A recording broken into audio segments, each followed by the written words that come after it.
For me, it's not even about having a simple life or being a minimalist. Like, I just don't care about either of those things. It's about having a life. Having a life. That's what I wanted from all of this, and it's exactly what I got. Back in 2006, Courtney Carver was living the life. She was rising up the ladder in the world of advertising, building a career and a life with all the things she wanted until she started experiencing physical symptoms. Eventually, that led to a diagnosis of MS, multiple sclerosis. And that led to a deep and profound re-examination of her entire life. What she realized really quickly was that stress was a massive contributing factor to her experience of symptoms. And the next big leap that she made was that stuff, the accumulation of things, actually what she thought was sort of, like the thing that you aspire to get through success was actually creating a massive amount of stress in her life. So she became an evangelist for simplification. And through her own process of re-examining and simplifying, she was able to completely change her life and also completely change the experience of symptoms of MS. That led her to become a really powerful evangelist for simplification. She has a new book out now called Soulful Simplicity, which details her journey. And we dive into this, into the moments of awakening, into the really tough conversations and decisions that she made along the way, and how that changed not only her, but her relationships as a partner in life, as a parent, as a professional contributing to the world, and the way that it's changed her body and her health in major ways. Really excited to share this conversation. I'm Jonathan Fields, and this is Good Life Project. It's so fun to be hanging out with you. We've known each other for a number of years now. I'm kind of in a fun position too, because I know a bit of the backstory of the why you're here, and I want to talk about your journey. I want to talk about the book that's it's about to explode into the universe also. Let's take a step back in time. So, hanging out today, you're known as somebody with a huge focus on simplicity. You've run these really interesting lifestyle experiments, now an author. This was not the defining ethos of your life, for the better part of your life. No, I definitely didn't live a simple life or an intentional life for a long time. I lived a very hurried, busy, crazy, how are we going to make ends meet kind of life. And it's almost hard for me to look back or not to look back, but to remember exactly how it felt, because things are so different for me today that I've taken the last decade plus and gotten rid of a lot of stress and distraction and other things for a healthier, happier life, to keep it in the simplest terms. Yeah. So let's fill in the before picture a little bit. You grew up in the Northeast. I did. I was actually born in the Southeast in Savannah, Georgia, and then grew up in New England in Connecticut and New Hampshire. What type of kid were you? I was the kind of kid that played outside until it was dark and I could hear my mother calling for dinner. So lots of hide and seek and marbles and creative stuff too. So dance and art. I loved to play as a kid and make things and be adventurous. Yeah, that sounds like as a little kid. Right. So what, is there a different big kid version? Yeah, I think I kind of grew out of that. I got serious at some point in my life and let a lot of that slide. I actually went to school for art in college, and before I was even out of college, I realized that I was so deep in debt and I just had to get practical quickly. And so instead of thinking about the play that I wanted to do or the life that I wanted to live, I was thinking about the money I had to make, the ends I had to meet, and the responsible adult that I was supposed to be. What was going through your head when you went to art school? What did you think? Then what were you going to do coming out of school? What was the aspiration? I went to school for photography. I am still passionate about photography and have even dipped back into it, which has been great. And I'm doing another dip right now, as a matter of fact. But that was it for me. I really wanted to be a fine art photographer, not, photographing weddings or doing portraits or things like that, but just really making pictures that made people smile, think, and perhaps laugh a little bit. When was the realization? I mean, when did the light go on where you said, school, cost of school, debt, the thing that I'm like working so hard to do, I might not actually be able to do? There wasn't like a light bulb moment because I put myself in a position where I was deep in debt. So it wasn't just school loans, but before I ever took a college course, I had my first credit card and I used it like it was my job. And I remember like the tables being set up in the campus quad, like during orientation freshman year. Exactly. It was so appealing. And then all of a sudden I had it felt like this new lease on life where, I could buy whatever I wanted. I could treat my friends to dinner and drinks. And it wasn't long before I was using one credit card to pay for the other credit card payments. Not a great plan. I wouldn't recommend it. So it didn't take long before I was in heaps of debt. And, leaving school to become a photographer didn't really feel like the smartest path if I wanted to make money. So I went into sales. And that felt like the easiest way to control my income and to start making a dent in my debt, although that dream disappeared really fast because I started still outspending what I was making. Yeah. Isn't that like, it's like the paradigm. It's like no matter what you earn, so many of us, we just match whatever our quality of life, or not quality of life, whatever our spending is. Like, if we double what we earn, then we spend double plus 10%. Yeah, it was this crazy vicious circle because I was working so hard to make this money. And then I felt like I deserved really nice things to reward myself for working so hard. Yeah. And I just kept going and going. And at some point, I just felt like, well, you're never going to be out of debt. Your credit score is in the toilet. You may as well just keep on living the dream. What were you selling? Let's see. I sold lots of things. I started by selling drinks. I was a bartender and working for tips. So waiting tables, bartending. And then I moved into print sales, so commercial print, and finally advertising sales. So in the back of your head, are you even thinking long term, or are you just kind of like day to day, like I'm in the grind and I need to do whatever I need to do to kind of get through the next day, week, month? Yeah, at first I wasn't thinking long term at all because it was too depressing to go there. I didn't really think that I would ever be without a loan payment, a school loan payment, a car loan payment, credit card payment. It was all consuming. I mean, it was to the point where I had debt collectors calling me and would be nervous, wondering if I would be able to pay the rent. So I didn't look too far ahead. I didn't have a lot of long-term goals. And I just kept going and kind of going. And then I would make myself busier and more distracted. So I didn't really have to think about it. Yeah. What's this doing to your state of mind that whole time? My state of mind on one level, probably on the deepest level, was pretty sad because I had so many hopes and dreams and was excited about the things I would do in my life. And I knew I was making a lot of compromises. I was compromising by doing work that I didn't enjoy. I was compromising by doing all the things I did to distract myself from the realities. It was just these little compromises.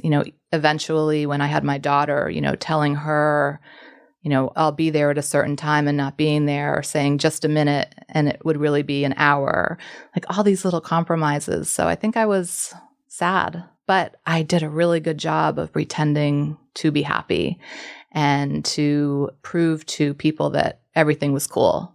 Yeah. I was really good at that. Yeah, I think so many of us are, right? I think it's like what you're describing is kind of like the modern day grown up life. It's sort of like, hey, listen, this is the thing that you do, once you hit a certain age, like if you have a family, if you make those choices, then, you've got to be responsible and you don't come first anymore, and passion and purpose and all these things take a backseat to just stepping up and doing the grind and serving the things that adults build, like a life of security and structure and all this stuff. It sounds like you were sacrificing in the name of that, but behind the scenes, the thing that you were trying to build with it wasn't even happening. nothing was happening. Yeah. Really. It was this daily process of getting by in all aspects, whether it be, money or time or health, state of mind. I was completely disconnected from who I was, what I wanted, and I wanted something else, but I didn't know how to ask for help or how to get there. Did photography come back into your mind at all? Or did you basically just say that's over? Photography always kind of hovered, and I would take pictures and feel a little lift, and then the film would just sit in my camera for ages or something like that. This was the day of film, right? Oh, yeah. Oh, yeah. I'm dating myself now. Yes, film. It actually took me a long time to go from film to digital, but I kept taking pictures, and I always really appreciated photography. And I mean, I'm not saying my life was all doom and gloom. I did some really fun, awesome things and had some very high highs along the way, but it was always that underlying, what am I doing? What is this life I've created for myself? And I don't even think I used those words because I thought this is what life gave me. I didn't know I made it for a long time. Yeah, it's such a common thing, I think. So you're living this life, sort of building along a trajectory, and you get a huge wake-up call.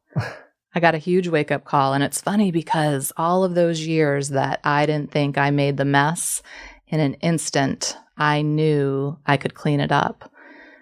And maybe I didn't completely know in that instant, but it definitely unfolded pretty quickly. So in 2006, I was still in a lot of debt, very busy selling, trying to look the part of a successful salesperson and just running crazy in life. And I got sick. I had vertigo and some fatigue and some other symptoms, unexplained symptoms, all things that I had had before, but never all at the same time.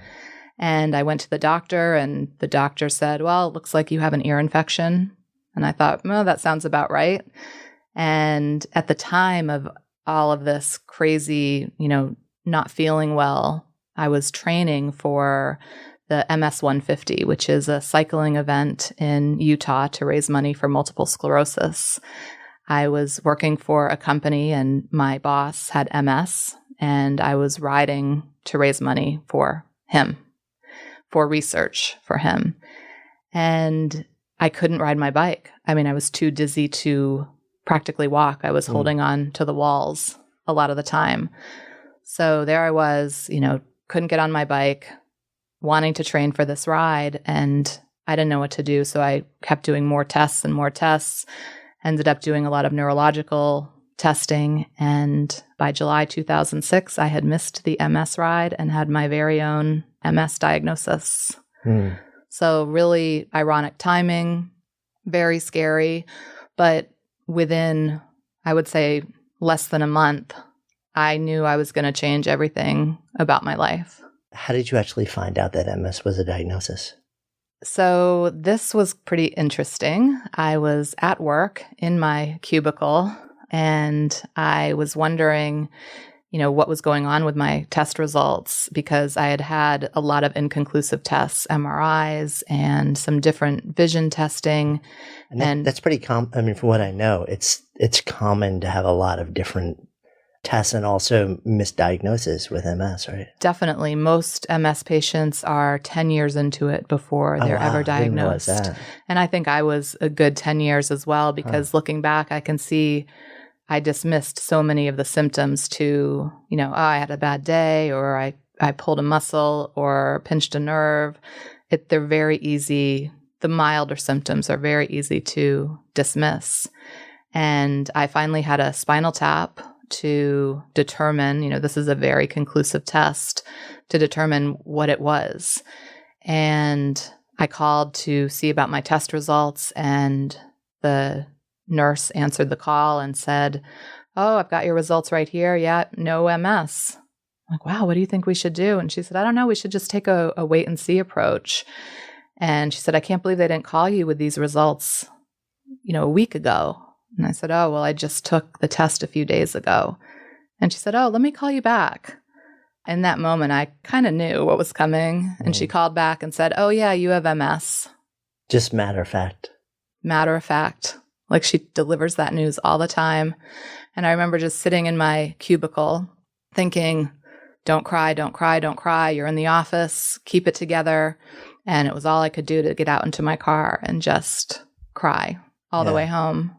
And because you'd been working also in an office where the boss, I mean, that was the whole thing. You were training for this ride. So you'd sort of seen, I guess, every single day, sort of how this was affecting one person who, was close with you on a daily basis. Yeah. I mean, the owner of our company was really my face of MS. He had it for 30 plus years when I was working there and had been in a wheelchair for many years. And they were really, great supporters, the owners of this company, when I was diagnosed, and were able to point me in a lot of great directions in terms of resources. But initially, all I knew about MS was my boss's journey. And that was terrifying to me. And I'm guessing if you go to the online information gods and start Googling, especially in 2006, scary. It's terrifying. I mean, even today, if you were to check books out of the library, which is what I did, you're getting information that is perhaps 10 or 20 years old. And I'm going to get the timing off here, but I think 30 years ago, there weren't the medications that are available now. It's been only in the past few years that people are finally talking about the fact that lifestyle plays a role in MS and many other diseases, that we've kind of dismissed that. So yeah, it was terrifying because all I saw were, what could happen immediately, not what can I do? Yeah, I had really, really, really early exposure to it when I was a very little kid, actually, sort of like the family down the block who had kids our age. The dad got MS when he was, I guess, in his late 20s and stayed home. The mom was a nurse and they kept him home. And for the entire later part of his life, he was completely immobilized, sort of on a lounge chair. He just wanted to be in the house where he could see the kids running around, but wasn't capable of moving or interacting anyway. So that was always, that image has stayed with me my whole life. And I realize the landscape has changed dramatically. There's been a ton of research, like you're saying, but it's that impression, that image of him in that, I can paint the scene for you because I remember even as a little kid, just kind of thinking, wow, it was just so horrifying. It has changed so much, but that's one thing that's so interesting about MS is that almost everyone experiences it differently. Yeah. So it's really hard to compare or have any type of real picture of what you might experience. But for me, I just really needed to see that people were living well with MS, and I wanted to connect with them to figure out, how can I do this? How can I incorporate this into my life? What are my options? I have to do this now or else I'm going to go in the other direction fast. Yeah. What's happening in your personal life at this time? My personal life was actually great. Maybe we have to back up and then move forward. But I was married in my early 20s and divorced in my late 20s. And in my early 30s, met my husband, who now we've been married, gosh, I'm going to get this wrong, 11 or 12 years. We can always edit and post if it's off. And I had just married my husband, Mark. And we had been dating for 6 years. We dated for a long time, mostly because of my daughter, Bailey. We really wanted to take things slow and get to know each other and fall in love. And that's what happened. And it's hard for me to talk about still, to think about that, because we were, just married the year before, and we had moved out to Utah from the East Coast, and we're so excited to, hike in the Wasatch Mountains and do all of the crazy adventurous things that Utah has to offer. And with this diagnosis came so many fears for me, in not just for my own health, but, I felt like I'm going to hold back my husband and my family, and I'm not going to be able to hike. I might not even be able to walk. all these fears were going through my head. And so it felt like the tides were turning for me and things were getting better and better, all of a sudden they came to a full stop. And that's when I realized things had to change. Yeah. You learned when you were at work during the day. How did Mark and Bailey learn? Leave it to you to ask me the most challenging questions. So Mark knew what was going on the whole time as I was, going to the doctor. And maybe Bailey knew in the beginning that I had vertigo because I had had it before. I didn't really think it was a big deal. But she was 10 or 11, and I didn't really share too much with her about what I was going through because I didn't want to scare her before I knew. But Mark knew the whole time. And so, as I was diagnosed, he knew within moments of that. I may have waited until he came home that night to tell him, as did the adults in my family. But no one else knew. I hadn't shared with any friends or colleagues or anyone else yet. And I knew I had to tell Bailey. And I didn't want to tell her because we are so close. And I just did not want her to be worried for me or afraid. And I just wanted to give her a good life. And I didn't want to disrupt that with my stuff. But I knew she'd find out. And so I took her out for ice cream to tell her, which thinking back, that sounds kind of crazy, but I really wanted to take her to a place that in my mind, I thought it would soften the blow. Like ice cream, that makes everything better, right? And when I started to tell her, I asked her, I said, how I've been going to the doctor, how I had that vertigo? And she said, yeah. And I said, well, I want to tell you something, but I don't want you to be scared. And now I don't do that anymore. I don't talk about what I'm going to say before I say it because that's just the worst thing you can do to someone. And she knew before I even said the words, but I told her I have MS. And before I could say anything else, she ran out of the restaurant, the ice cream store, and into the car. And I followed her out and I just hugged her and I told her that we were going to be okay and that we would figure it out. And I just let her cry. And we drove home. I drove home and we got back and went in her bed and climbed in bed. And we just talked for a long time until we both fell asleep, actually. And the next day I woke up and I felt better. I felt like I've got this. I can do this. I'm going to do this for her, for me, for our family. And just reminded her that this is going to be the new normal for a little bit, but then it's going to be like it used to be. And it was. Did you genuinely feel like you got it? I did. In that moment, I felt like I've got this. And I'm not going to say there weren't times after that where I felt like I don't got this at all. But for the most part, I really did. I thought there is hope here.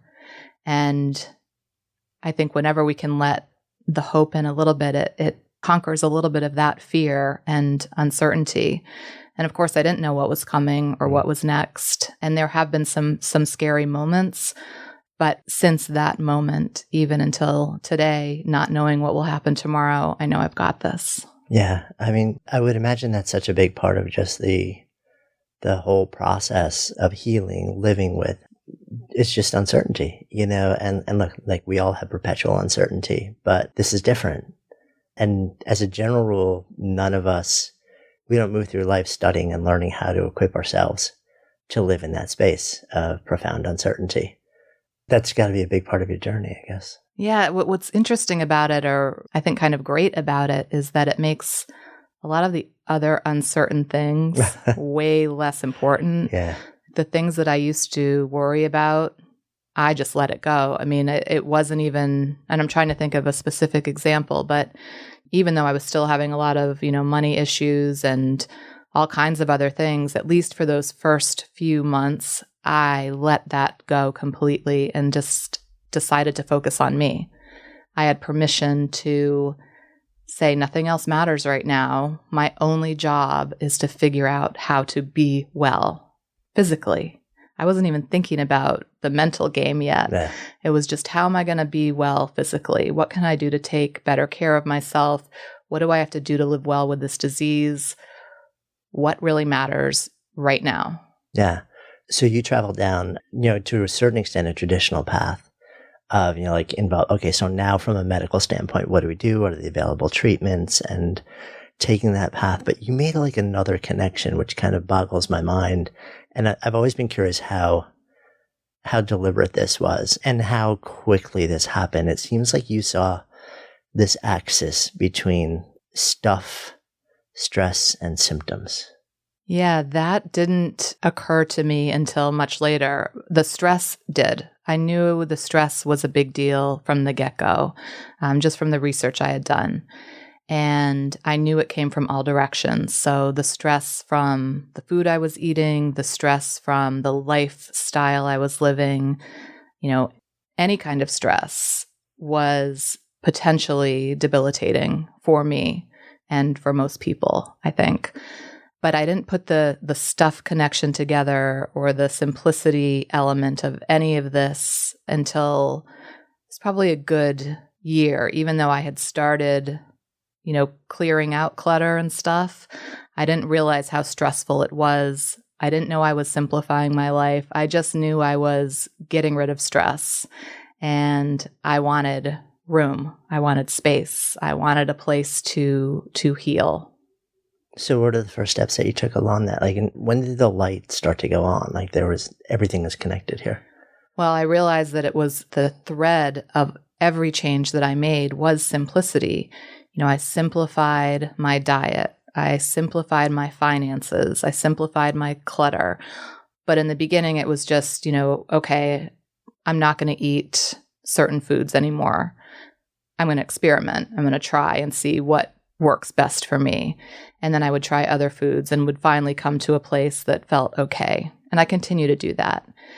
And then it was, okay, what's the next hot button on the list? What is stressing me out right now? And it was money, the debt, the always owing somebody something. We're working so hard. Why don't we have any money at the end of the month? This isn't making sense. And so together, Mark and I decided to become debt-free. And why that was such an easy conclusion to come to then, where before it was the most impossible thing to think about. Right, because you're living for years and years and years with this. Exactly. But this was different. Now it was necessary, I think. And I also had given myself permission to really think about how everything was impacting my health and my family. And before I really blocked that out a bunch by spending more, by, doing a lot of different things that allowed me not to have to think about it. But because I was, had taken those first few months to really think about myself, my health, I started taking naps for the first time ever, doing a lot of research about what made me feel well, what didn't make me feel well.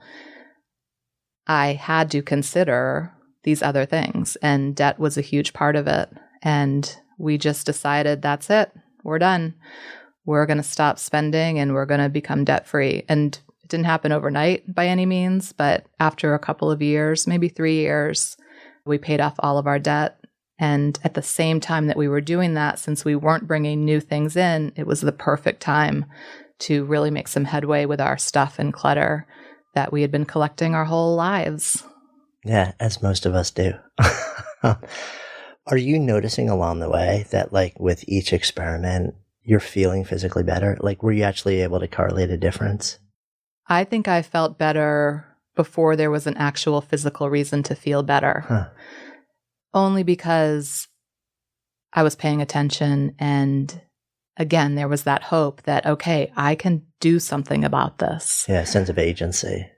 And I wasn't the victim anymore, where up until the diagnosis, for those few months, going in and out of MRI tubes and doctor's offices and reading these, really scary books, I was the victim. Even in the cubicle when they delivered my diagnosis over the phone, I felt like I was attacked and attacked and attacked. And finally, I wasn't anymore. I was my own advocate and could make decisions based on what I thought was best for me. Maybe not what the doctors thought were best or what some of the medical professionals recommended. I mean, now I have an amazing medical team and we work together. But in the beginning, it wasn't like that. It was, I was kind of at their mercy, or I felt like I was. And it was a great reminder that, yeah, doctors are great. I'm so glad we have them, but we know our bodies better than they do. Yeah. And I think that's actually important to sort of share here also, is that you're not saying, hey, walk away from medicine and just simplify your life. You're saying, hey, listen, there's tremendous value in do what you need to do from a medical standpoint, from a, medication, treatment, whatever it may be. And there is this whole other world that most of us don't look at that, involves changes in lifestyle and behavior, and that can have a really profound effect that we tend to ignore. We tend to ignore just in everyday life, but when you're also then layering on top of that, dealing with a condition that can have profound effects on your life, it becomes exponentially more important. Yeah, definitely do what's best for you in all of that. I think that so often we want to give the responsibilities to a medical professional or to a pill or to, a quick fix. But for me, it's been a combination of, yes, conventional therapy, but more so lifestyle changes. And in talking to my neurologist, we meet on I think every 6 months to a year, I'm meeting with him. If not him, someone from the office. And we talk extensively about the changes in diet and exercise and sleep and stress and how critical that is, that these drugs can't stand on their own. But for some people, that might not be the right way either. So for me, it was, experimenting, trying different things, and then learning to trust, A, that I knew what was best, and B, that what's best might change. Yeah, no, that makes a lot of sense. So you start making all these changes. It starts making a difference. At some point, you also, you decide to start sharing all this stuff publicly, which kicks off a whole different adventure in your life. That's true. That is a whole nother adventure. But I started blogging in 2010. Actually, even before then, I started a small, and I don't know why I say small, because it was the same size blog as other blogs, but it was just a blog specifically about my MS journey and what was happening on a day-to-day basis, so that friends and family who weren't in it every day wouldn't have to worry about me, that they would see what was happening and that I was taking action and some of the resources I was discovering. And at some point in those first few months, I got an email from an MS patient who said, I just read about this thing that you did and I tried it and it worked for me too. Thank you so much. And in that moment, I really kind of understood the power of sharing your story publicly and decided to take it to the next level with the simplicity element and really open it up, not really all about my personal MS journey, but my life journey, really. Was that the sort of the shift to say, okay, let me start to share a lot more about sort of experiments in simplicity and how it's affecting me? Yes, it was. It was, again, more permission for myself to say, these things that you are learning are important not just to your own health, but to other people. They could benefit from this. And who knows, I felt like I could be sharing something and then someone else might add to the conversation and I would learn even something else that may benefit me. So it was this awesome, and still is, give and take of information and inspiration. How much, so about when was this? 2010? 2010. Which is funny because you have now built this tremendous community, tremendous blog. You've been sharing and writing. And at some point, it feels like from the outside looking in, tell me if this is your experience from the outside looking out, you kind of make the journey from, okay, I'm telling the story of my MS and how simplicity is helping me renormalize my life and deal with the uncertainty and reclaim my health and state of mind. But it feels like now that's kind of just the backstory. And, you're known, and it seems like the whole community is really built around sort of the bigger movement around simplification in life. Yeah, I think that's fair. I think the MS is sort of the backstory of the blog. And you may, in reading the blog, never even know that I have MS, but I also do talk about it from time to time. And it really is in those moments when I almost always hear from other people that have MS that I'm just grateful that I have this platform to be able to tell people, it's going to be okay. You're going to be okay. Like, just hearing those words, I think, makes such a huge difference for someone to see that someone else is doing well with the same thing that they're going through matters. But then again, it spreads to, far outside the MS world, because people who may not be diagnosed with anything, or they have a headache, or they hate their job, or they're sick of debt collectors, whatever it is, there's an answer in owning less, doing less, proving less. It's a great solution for almost everything. Yeah, I mean, it's interesting because it's really funny, actually. As we sit here and record this conversation, the studio, for those listening, longtime listeners know this already, but if you're new to this, we have a podcast studio built into my apartment, and we're actually taping this right around the time that we're prepping for camp. So we're like wall-to-wall boxes and all sorts of stuff. And it's funny, there's like a linear relationship that I'm very aware of just in my life, in that the more things that I have around me, the more tense I get, the more agitated I get, the more stressed out I get. And I start to physically remove myself just so that I can be away from it. And my favorite thing is just to have very little stuff around. I mean, I probably need 10 things in my life. And typical male, I probably rotate between the same, 15 items of clothing, washing them on rare occasion. But which actually brings up a really cool experiment that you've done, the 3-3-3 experiment. Tell me about this and what inspired it.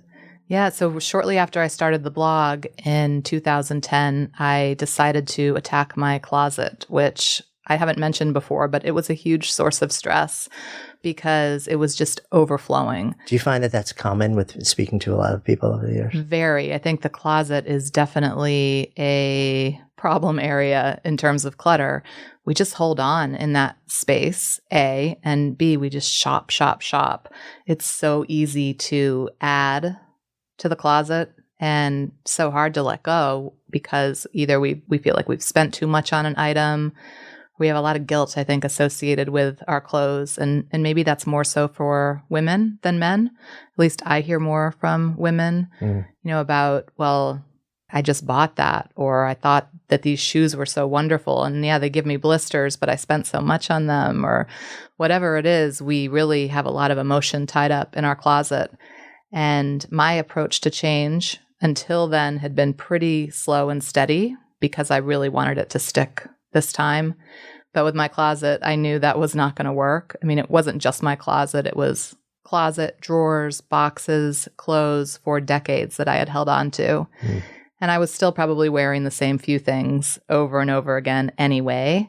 But I still shopped like crazy and thought, oh, one more thing, I'm going to complete this wardrobe. And I decided to create a challenge for myself where I would wear only 33 things for 3 months. And that included clothing, accessories, jewelry, and shoes. I lose people when I say shoes sometimes. However, I knew I needed... thinking I'm barefoot as we're recording this, so I'm good. I needed to include all of it, because if I didn't, I knew I would try to compensate. If I was only including clothes, I'd buy extra shoes. So for 3 months, I only wore those 33 items, and I was working full time, and nobody noticed.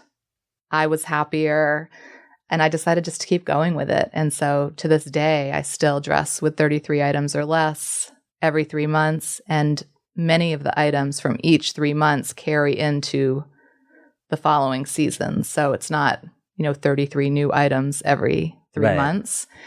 And the idea really caught on, and people from around the world. It's kind of its own movement. It really is. It really is. People are trying it all over the world and discovering a lot of clarity about what they really want and need, not only in their closet, but in their life, because they discover that it's kind of contagious. Like, if I'm happier with less in my closet, maybe I'll be happier with fewer items in my kitchen or my office or other places. Yeah, that's so interesting because it's kind of like, I wonder if it's Charles Duhigg in The Power of Habit wrote about these things he called Keystone Habits, where he's like, it's this one thing that when you do it, it may seem kind of innocuous, but it triggers this cascade of follow-on like habits and new rituals and new routines and stuff like that. I wonder if the closet is sort of like one of the major keystone habits for simplification throughout all of the parts of life. I think so. It definitely has been for me, because not only, am I better dressed than when I had more items, but I save a lot of money. I spend way less time looking for items. In fact, when I think about all the time I spent, not just trying on clothes, but thinking about clothes, like who's having a sale, who's having points. Like there were so many components that by just calling a full stop to all things fashion, I reclaimed so much time and energy, money, a lot of resources. So it was definitely even though I'd been simplifying my life for years, it ramped things up for me considerably. Yeah. What do you think a closet represents that it is so powerful and central that it could play, that radically restructuring and simplifying profoundly could have this effect? I don't think this is like this for everyone, but I know for myself and for many people I've talked to, hundreds, maybe thousands of people, we try to prove who we are by what we wear. And, the saying, clothes make the man. Isn't that I think that's a saying, but clothes make the women too, or that's what we think. And so I would try to dress for the person I thought I was supposed to be, whether it be, suits into the conference room or, power heels into meetings or, blazers to look more put together. We really try to be different people by what we're wearing.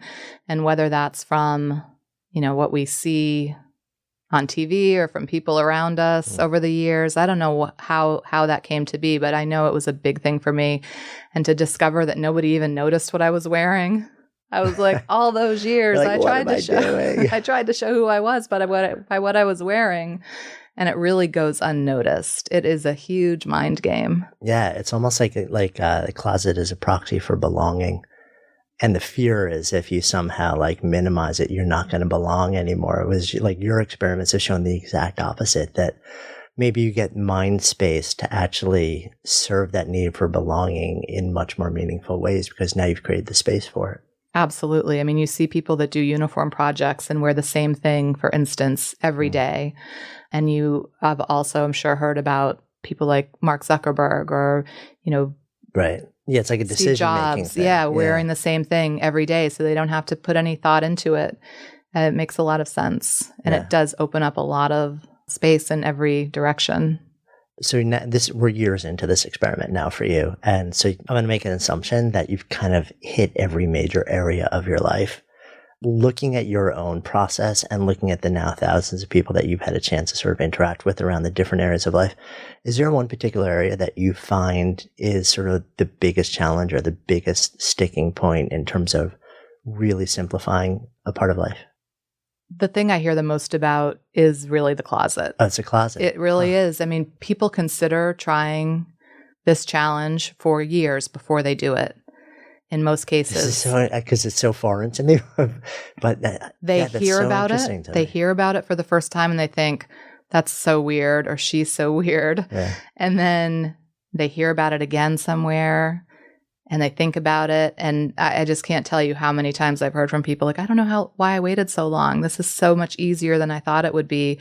It sounds terrifying to people and they wait and wait and wait. And then when they finally jump in, they can breathe again. My sister, I'm going to call her out because she's a huge example that she's been talking about this for years, about trying it. And when I first told her about it, she said, oh yeah, I'll do the challenge. I'll have 32 purses and a pair of jeans. She was not ready. And she's still talking about possibly trying it. And so we'll have calls and she's emptying out her closet and her things. And she's like, but I'm not quite ready for only 33. Like, it's only 3 months. Like, let's see what happens. I'm seeing an intervention in the making here. Although, actually, let's talk about that, right? Because my sense is from sort of your philosophy and what you write about that this can't come from the outside in. You can't convince other people that this is the right thing for them. I can't do it. I can't even do it for people that are super close to me and that have seen. And not just the closet thing, but the entire simplification. Or any change. I mean, if you think about how you feel when someone tries to push something on you, like a change they're excited to make. I mean, I think about when I started eating a vegetarian diet and I would make a lot of new vegetarian meals for Mark and Bailey. And they were great sports about it. In the beginning, especially, but inevitably during the conversation, one of them would say, "This is so good, but guess what would be really good with this? Meat." Like, you can't make other people want what you want. So I think the best thing you can do is just be an example of the message that is working for you. Yeah. So as we sit here now, I guess 11 years after your original diagnosis, how are you? I'm really well. I'm healthier physically than I was prior to my diagnosis. I've had 0 relapses for the past 9 years. I have regular MRIs that show no MS progression. I even have a small lesion on my spine that has shown to be shrinking. So everything is moving in the right direction. But more importantly, the healing work that I've done has extended so far beyond MS because I'm healthier in all areas of my life. And by simplifying and making room, like, I get to live the life that I've always wanted, be here for the people that I love, and know myself and trust myself. I think that's probably even bigger than the physical health implications. Like, really trusting that I know what's right for me is huge because I questioned that for so many years.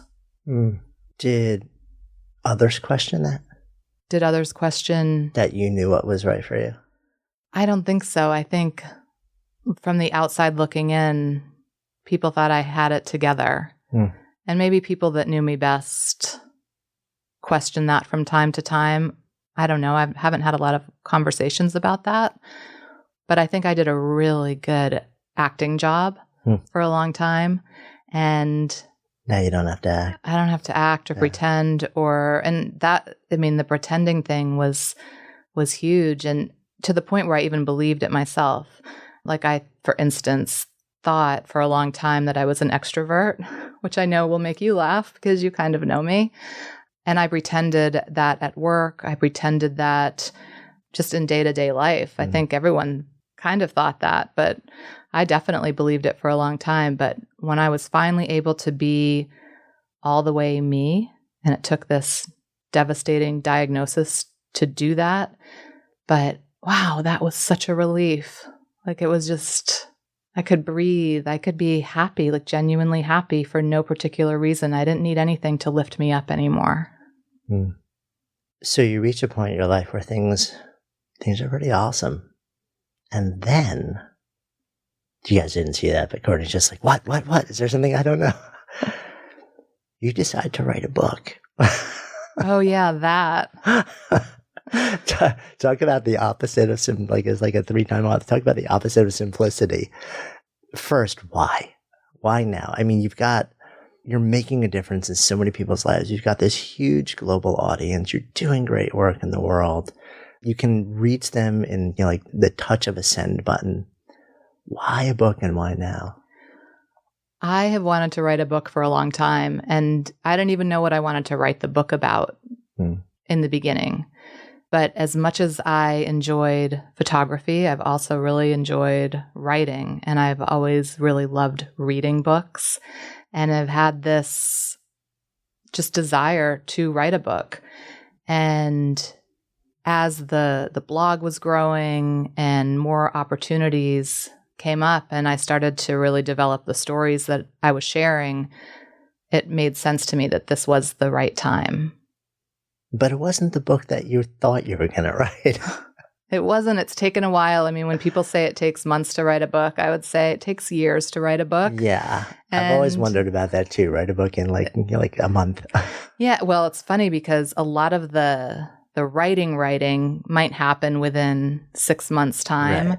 But it was a couple of years of thinking about the book, figuring out what the book is, pitching the book, having the book rejected, rewriting the book or book proposal, that it took a long time. So I think this process really started for me in 2015.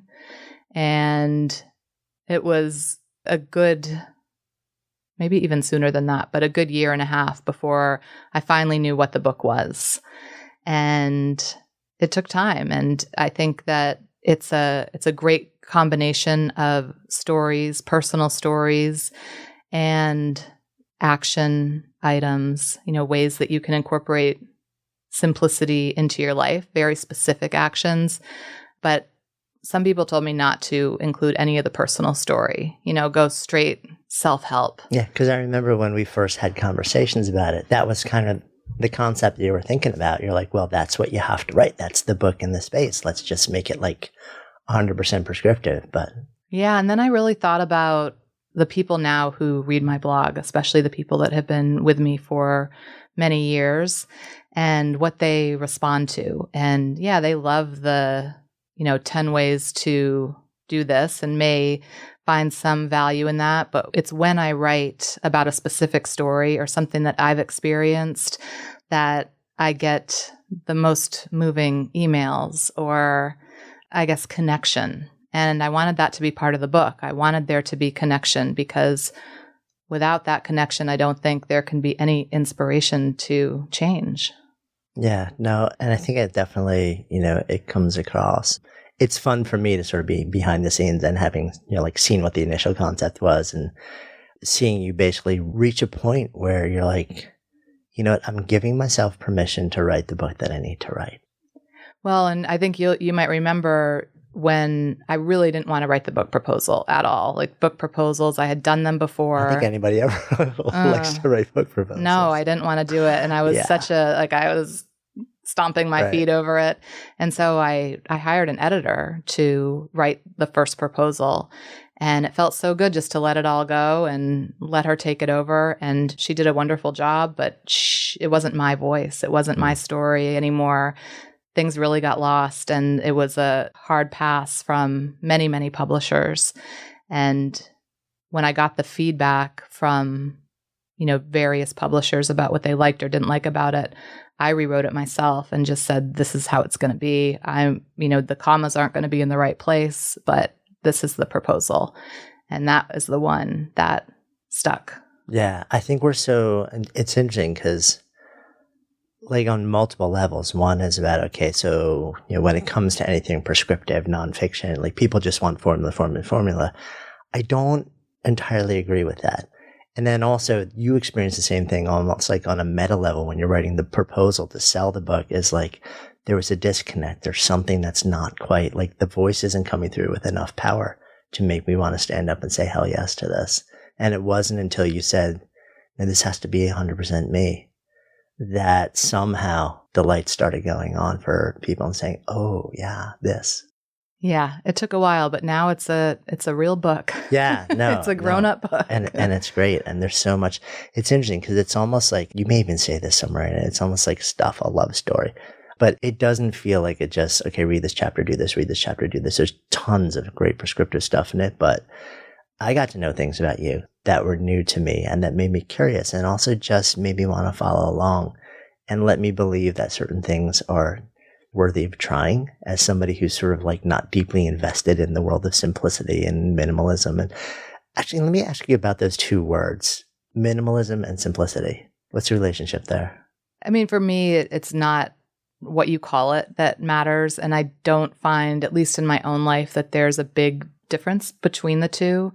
I kind of use the terms interchangeably, but I think minimalism scares people sometimes because that feels like more nothing. Right. But it's really the same thing. It's just living with what matters to you and getting rid of the distractions and the junk and the excess. I know there are actual different definitions in the dictionary, but to me, they basically mean the same thing. But I don't even care what you call it, because for me, it's not even about having a simple life or being a minimalist. Like, I just don't care about either of those things. It's about having a life, like having a life. That's what I wanted from all of this, and it's exactly what I got. It feels like a great place to come full circle, actually. So as we sit here, the name of this is Good Life Project. So when I offer out that phrase, to live a good life, what comes up? Well, as you can tell from this conversation, I feel like I've had many lives within this short lifetime. And I've done it in a lot of different ways. I've done the getting by life. I've done the let's cover everything up and pretend and distract life. And now I'm doing the let's be in it life. Like, let's be here for our lives. And that's the one that is a good life for me, really being here. Thank you. Thank you. Hey, thanks so much for listening. And thanks also to our fantastic sponsors who help make this show possible. You can check them out in the links we've included in today's show notes. And while you're at it, be sure to click on the subscribe button in your listening app so you never miss an episode, and then share the Good Life Project love with friends. Because when ideas become conversations that lead to action, that's when real change takes hold. See you next time.